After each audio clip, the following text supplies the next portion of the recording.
मेरे ख्याल से जैसे मैंने सुबह भी बोला कि इस पार्लियामेंट में देश के जरूरी लोगों के मुद्दों को डिस्कस करने की जरूरत है। हर बारी वॉश आउट होता है और ऐसी चीजें लेके आते हैं जिससे ना बेरोजगारी की बातें करी जाती है, ना किसानों का धरना लगा है, वो क्यों नहीं डिस्कस हो रहा है। इस बिल के आने से लोगों का क्या भला होना है। हाँ, मन धड़ंग अपने बिल पास करके डाइवर्जनरी टैक्टिक्स हैं। आप लोग विरोध में या समर्थन में है या न्यूट्रल है? नहीं, बिल्कुल हम इसके विरोध में हैं।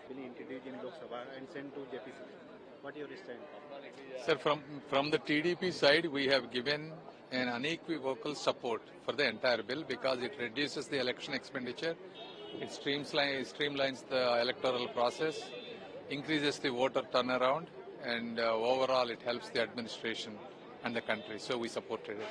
वन नेशन वन इलेक्शन को लेकर जो लोकसभा में आज संशोधन विधेयक पेश हुआ है, जो जेपीसी को रेफर करने के लिए माननीय मंत्री जी ने कहा है, जेपीसी में सभी पार्टी के वरिष्ठतम लोग रहते हैं, उसमें भी लोकतांत्रिक तरीके से चर्चा होगी। उसके बाद जब सदन में बहस के लिए आएगा तो विस्तार से चर्चा होगी। लेकिन ये संसदीय रिफॉर्म्स की दिशा में एक बहुत बड़ा ऐतिहासिक कदम है। माननीय मोदी जी हमेशा मिनिमम गवर्नमेंट मैक्सिमम गवर्नेंस पर विश्वास करते हैं। उदाहरण के तौर से देश के विभिन्न कोनों में हमेशा अंधेरा हो जाता था। वन नेशन वन ग्रिड बनाने से अब जो है उसमें ब्लैकआउट नहीं होता है। Number 2, one nation one taxation से, जीएसटी से यूनिफॉर्मिटी आई है। One nation one ration card से कहीं भी माइग्रेटेड लेबर जाके अपना अनाज ले सकता है। One nation one Ayushman card से कोई भी मरीज कहीं पर भी जाकर के अपना इलाज करा सकता है।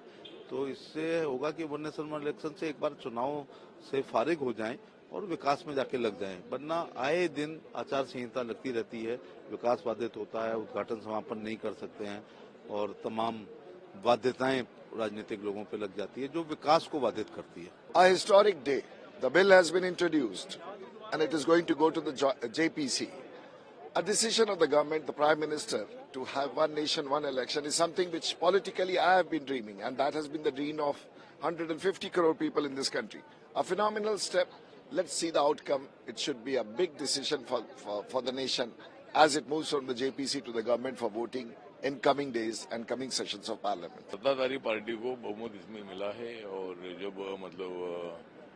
वोटिंग की मांग की तो लोकसभा स्पीकर ने वोटिंग ले लिया है और उसमें अपोजिशन तो 198 वोट मिले हैं और हमारे पास शायद 268 या 69 तक अपने वोट मिले हैं। अभी जेपीसी के पास विषय जाएगा और जेपीसी इस पर स्टडी करके दोबारा ये बिल पार्लियामेंट में आएगा तो दोनों सभागृह में आएगा, चर्चा होगी और उस पर ये बिल पास हो सकता है। जेपीसी को भेज दी गई है, विपक्ष इसको विरोध भी कर रहा है, विपक्ष विरोध कर रहा है इसका। मुझे लगता है ये विरोध तो उन्होंने किया लेकिन बहुमत से वो अभी जेपीसी के पास गया है। उन्होंने जेपीसी में जाने की सूचना हमारी थी और विपक्ष दलों का इसका विरोध था, लेकिन उसके बावजूद भी क्लियर मेजोरिटी हमारे साथ ही सत्ताधारी पार्टी के पास है, इसीलिए ये बिल जेपीसी के पास जा रहा है।